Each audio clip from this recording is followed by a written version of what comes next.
Hello and welcome to Caravanning with the Missus. Thanks for tuning in, joining, watching, subscribing, and I hope you're all well. So today's little vlog is about our Thetford C260 series cassette toilet in the caravan. I'm quite specific with the model number because it's different to the 250. So this is about the 260 or 26 series. So over the years, we've had a few different problems with the toilet flush. Well, just all to do with the flush. The actual toilet's been fine, but it's just the flush really. So when we've had the caravan now for about 4 or 5 years, the first problem that we had with the flush is the fuse. In the Bailey Discovery, the flush fuse is the same fuse as the water pump for the fresh water. So first of all, I think the caravan was probably about a year or so old, the fuse blew, and I knew the fuse had blew because the water pump stopped feeding in fresh water from the aqua roll. And then I replaced the fuse and everything was fine. The water pump in the aqua roll worked fine and the flush pump for the Thetford toilet worked fine. But little did I know the reason it went in the first place was because the water pump was on the way out.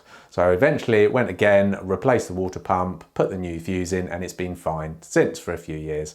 And then a couple of years ago, or maybe a year ago approximately, I'll put the link below, the actual pump stopped working this time. I knew it wasn't the fuse. So the reason I know it wasn't a fuse because the water pump was working from the aqua roll, just this stopped specifically this time. So I took it to pieces, took the pump out, just moved the impeller with a screwdriver, put it back in, and it started to work again. So that was great. But of course, a year ago after that, it then completely stopped again, which was a couple of weeks ago. It completely stopped because it had finally given way, so we needed a new pump. So I got a replacement pump. This time I didn't get an original Thetford pump, I got an OEM pump, which is great. It's a similar design, maybe not quite as good as the Thetford because the Thetford pump, its water intake is at the opposite end to the pipe that actually comes out and feeds the water to the rest of the system. And in the pump that I got, the water intake is at the same end as the pipe that goes out to feed the rest of the system. So that means if the pump is vertical in the cistern, then if the water drops below the end of the pump, then it'll stop coming out of the flush. But that does mean that the pump tank has still got a couple of inches worth of water still in it, so it's not completely empty. So that's the only drawback with it. So I got a new pump, connected it all up, and found that the actual pump worked when I pressed the flush button, but I did notice that it didn't seem to have any effect on the water that was actually coming out into the bowl, the toilet bowl. And in fact, what I noticed was there was a constant stream of just a little bit of water coming into the bowl, and it was just constant. So it had no effect. Me pressing the flush button had no effect on this stream of water at all. It would just carry on running out there until the flush tank was empty. So yeah, and I noticed a couple of times when I was playing around with it, the cassette blade was closed, so the water was building up, and then it started to trickle into the area that holds the cassette, the toilet cassette. If you go around the outside where you pull the toilet cassette out, just in there, it was getting wet in there. And also it was leaking into the bathroom as well. There's a little bit of water starting to come on the bathroom floor. So if that's what your symptoms are, you've got a build-up of water in the actual flush tank area, and maybe on the toilet floor, then this could be your problem. If you've got a constant just trickle, it might just be a trickle of water coming out, then this could be the problem.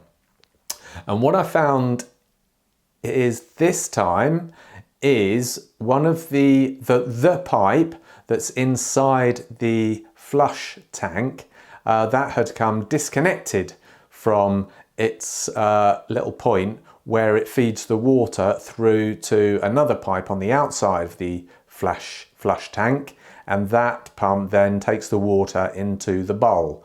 So the pipe, the hose inside the flush tank had actually come unplugged from its little socket. So that's pretty tricky. That was pretty tricky to fix, to be honest. I was on the verge of calling up Thetford support and asking them how to actually take the flush tank to pieces so that I could get my hand inside and plug it back in. Because unfortunately, the top, where you take the flush button out at the top, the hole isn't big enough for your hand to go in. But fortunately, I used a tool. I managed to use this tool for the barbecue, a sort of like one of those, and you can open it like that. I don't know if that's in focus. But anyway, I decided to use this tool because it's long. And what I did, using this, I managed to put the pipe inside, and then the bit, I'll show you a picture that I've just drew of an illustration that I've just drawn of the insides of the tank. So here you can see where the red line is, that's the water. I didn't have a blue felt tip pen, so I put it in red. So you can see this is the view. Look, if you're standing outside the caravan looking towards the toilet, you've got the cassette in front of you, and just above the cassette is the actual flush tank, which is on the wall, which is fastened to the wall of the caravan, and just at the top in the middle you've got the flush button. So and then just over to the right of the picture you can see there's the pipe holder. So the pipe had actually come out of that holder. So what I did using the tool is I pushed the pipe back into the holder and then just pushed it down a bit, so the end of the pipe almost went straight onto the pipe connector at the bottom of the tank. It just needed a little bit of jiggery pokery. That's where I used my tool just to push it, just to bend it down, just to get the angle right so that the pipe just slotted onto the connector. And then eventually it managed to do it, and then I pushed the pipe down and it went over the connector quite secure, so quite securely over the connector. Unfortunately, I think there should probably be some Jubilee clip or something on it, but anyway, obviously there wasn't. I couldn't put one on, and that's why it come disconnected. I must have pulled that while taking out the flush button and pulling the pump out. So yeah, so I was lucky and I managed to get my tool to connect the pipe to the connector. If you can't do that, and it'll be worthwhile just phoning up Thetford support. There seem to be a lot of them around the country. And that, ladies and gentlemen, seems to have fixed the problem. So I don't think this is a very common problem because I couldn't find any videos or anything on the internet. There's lots of videos to do with the fuses and replacing the pump, but not this particular problem. Oh, that reminds me. The fuses, there's one fuse, there's the main fuse, which also feeds the water pump in the Baileys. That's in the ordinary consumer unit, but there is another fuse, which is where in the cassette compartment outside. If you look right at the back of that, there is another fuse just on the floor, so you might want to have a look at that one if you think it's a fuse problem. Okay, so I think hopefully that's all the problems I'm going to have with my cassette toilet. Obviously we do use it quite a bit, as you'll know. We do use our toilet. We've never used the on-site toilets. We always use our own when we go caravanning, so it gets a bit of use. But on the other hand, it's only 3 or 4 years old, so you'd expect it to last a bit longer than that. But anyway, I hope you found this video useful, and I hope if you have got the same problem with me, I hope you're able to fix it. Yeah, so nice one. We're going on holiday shortly. We're going away exactly a week today, in fact, actually. We're going away next week to Bathford.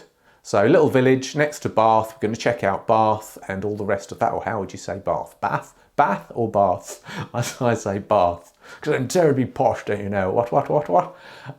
So yes, we're going there just for a 4-night trip off-grid. It's a bit more expensive than our last trip last week to or a couple of weeks ago to Shrewsbury. This one is £25 a night, and that's off-grid. You pay extra for electricity, which we might do. It depends. Not too sure how much it's going to be because that'll save using our gas. But I'd quite like to go off-grid if we can. So I'm hoping it's a lot more expensive, but I'll find out.